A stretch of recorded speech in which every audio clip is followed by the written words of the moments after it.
Outlier. Outlier itu adalah data yang karakteristiknya berbeda dengan data yang lain ya.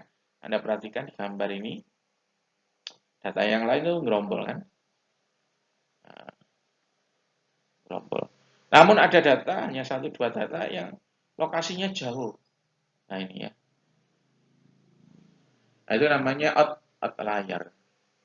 Nah outlier itu juga kurang bagus ya sebenarnya. Ya. Karena apa? Karena kita kalau menarik kesimpulan tentang datanya itu bisa keliru gara-gara outliernya. Contoh ya, misalnya kita ingin meneliti rata-rata kiriman mahasiswa per bulan.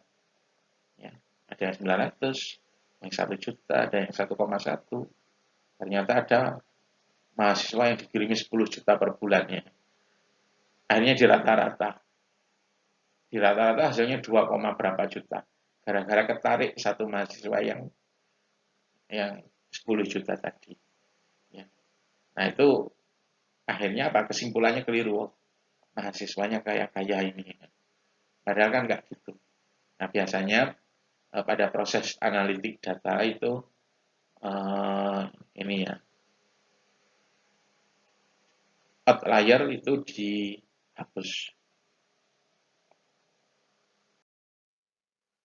Ada juga missing value ya, data yang hilang. Jadi ketika tahap pengumpulan data misalnya ada beberapa yang tidak diisi, mungkin ada yang misalnya belum bekerja, masih menganggur, kemudian penghasilannya dari orang tua. Nah, penghasilannya itu dikosongi ya, karena malu. Nah, itu kan bisa ya. Nah, itu namanya missing value atau data yang hilang. Nah, bagaimana cara mengatasi data yang hilang? Nah, yang pertama, datanya sendiri tidak dipakai. Ya, salah satu alternatif ya. Kemudian estimate missing value dikira-kira. Ya, contoh misalnya kiriman per bulan. Di sini umumnya mahasiswa 1 juta. Nah, kita kasih 1 juta angkanya. Nah, itu namanya estimate atau mengira-ngira ya. Nilai yang kosong tadi. Kemudian ignore missing value during analysis. Nah, jadi atribut yang kosong tadi nggak kita gunakan pada saat analisis ya. Nah, itu beberapa cara untuk uh, ini ya mengatasi missing value. Nah, permasalahan yang lain yaitu duplicate data. Jadi satu data tercatat beberapa kali. Ya, nah kita harus menghilangkan ya data-data yang duplicate tersebut ya, atau yang tercatat beberapa kali. Kita gunakan satu kali aja. Nah, sebelum kita menganalisis ada beberapa hal yang harus kita lakukan ya terhadap data yang sudah dikumpulkan ya.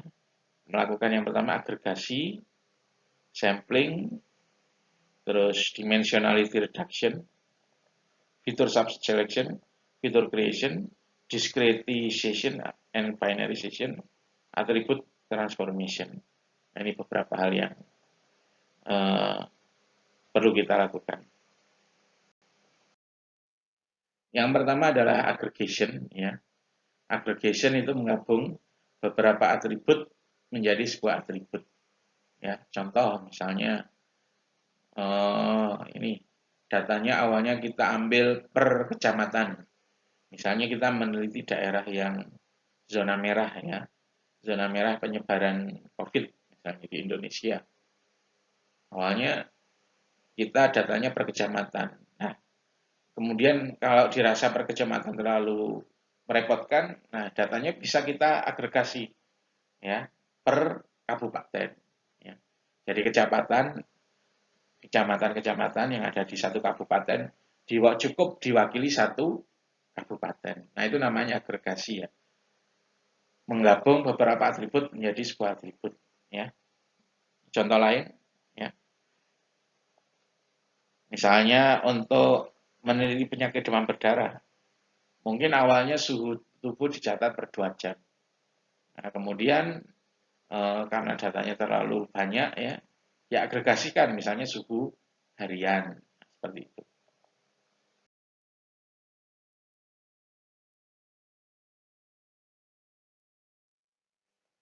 Yang kedua adalah sampling ya, beberapa hal yang harus kita lakukan.